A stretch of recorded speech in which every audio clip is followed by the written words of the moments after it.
რა გჭირდება განვითარებისთვის ყველაზე მეტად გონცა ჩემი ტრადიციული აზრით რაც და განათლება. პოლიტიკური ნება სხვა ამ ქვეყანას ყველა წინაპირობა აქვს საზოგადოება პირველ რიგში ხალხი ადამიანები რომელსაც შეუძლიათ ჩაერთონ ამ ქვეყნის განვითარების პროცესში და თავის ძალამშრომლოვანი წვლილი შეიტანოს ქვეყნის შიგნიდანაც ქვეყნის გარედანაც პოლიტიკური ნებაა სამწუხაროდ ამის პრობლემა და ამ ნების დეფიციტი რადგან ეს პოლიტიკური ნება ქვეყანა განვითარდეს არის ერთადერთი რამის ტყვეობაში და ეს არის ძალაუფლების შენარჩუნების გახანგრძლივების მოდი ესე ვთქვათ რაღაცა დაუოკებელი სურვილი. ჭირდება ჯანსაღი კონკურენცია. ჯანსაღი კონკურენცია ყველგან და ყველაფერში. მათ შორის პოლიტიკურ პარტიებში, მათ შორის იდეებში, ეკონომიკაში ეს ლობიზმზე, კლანებზე, ოლიგარქიაზე რაღაც ინსტიტუციების რეგულირებაზე იმიზნით რომ ის რეგულირებულმა ჯგუფებმა მერე ხელში ჩაიგდონ რაღაც ბიზნეს კონკრეტული ინდუსტრიები და გახდნენ აქ მონოპოლისტები რომლებიც რომელშიც შესვლა შესაბამისად უნდა იყოს 2-3 ადამიანის გადასაწყვეტი პრობლემაც უნდა დაალაგონ სიტუაციები და ასე შემდეგ. აი ეს ყველაფერი არ გვინდა.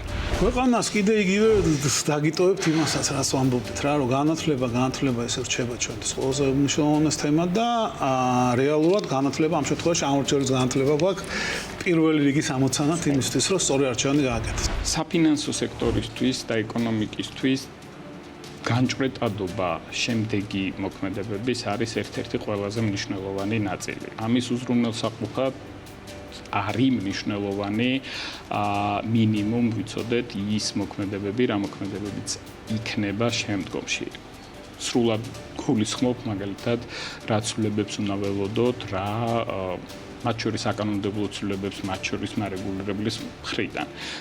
განჭვრეტადობა შემდეგი პერიოდის ქმნის ზუსტად იმ სტაბილურობას და იმ მოლოდინების კორექტირებას, რა კორექტირებაც ჩვენს ქვეყანას ჭირდება რამდენიმე რამ. ეს არის სტაბილურობის განცდა, ეს არის მომავლის და პერსპექტივის განცდა, ეს არის რეალურად საკუთარი მოქალაქეების აზრის გათვალისწინების განცდა, მოქალაქეებს უნდა კონდეთ იმის განცდა, რომ ისინი განკარგავენ და გადაწყვეტილებას იღებენ, რომ ვინ უნდა იყოს მთავრობაში და ვინ უნდა იყოს პარლამენტში და მათი ნების აღსრულება არის ძალიან მნიშვნელოვანი და არ ჩათვალოს ამ ხალხმა, რომ მე მაინც არავინ არ მეკითხება საბოლოო ჯამში, მაინც ისინი იღებენ გადაწყვეტილებას. არა. რა გჭირდება განვითარებისთვის ყველაზე მეტად დღეს ქვეყანას?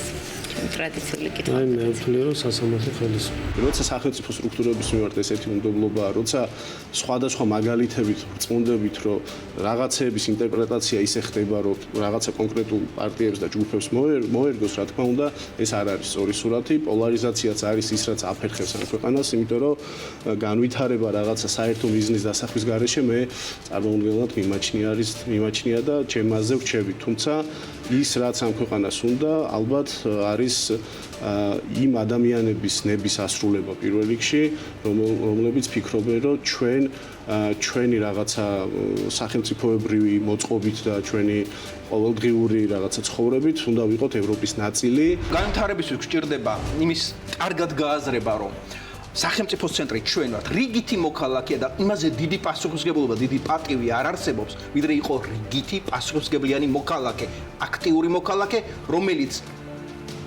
იცავს თავისუფლებებს იმ კონტექსტში, რომ ხელისუფლებას დროებით კონკურსის წესით ირჩევს არჩევნებზე და ფულს ხელფასუხდის, ანუ კირაობს და თუ კი ჯეროვნად არ შეასრულებს, ან გადაუხვევს მის დაკვეთას, პასუხსაც მოსთხოვს. რა გჭირდება განვითარებისთვის ყველაზე მეტად ქვეყანას, არა მხოლოდ ტურიზმს? ჩემი ტრადიციული კითხვა უნდა დაგისვათ. ქვეყანას სჭირდება სწორი ხედვა და მეგობრებთან მეგობრობა და ამ მეგობრობით მიღებული ბენეფიტების კიდე გამოყენება ჭკვიანურად. ამიტომ სწორი ხედვა და ეს კეთილსინდისიერი დამოკიდებულება საკუთარი საქმიანობისადმი და საკუთარი ხალხისადმი, ვფიქრობ არის ის გასაღები, რომელიც გაგვიღებს ჩვენ წარმატების გზას.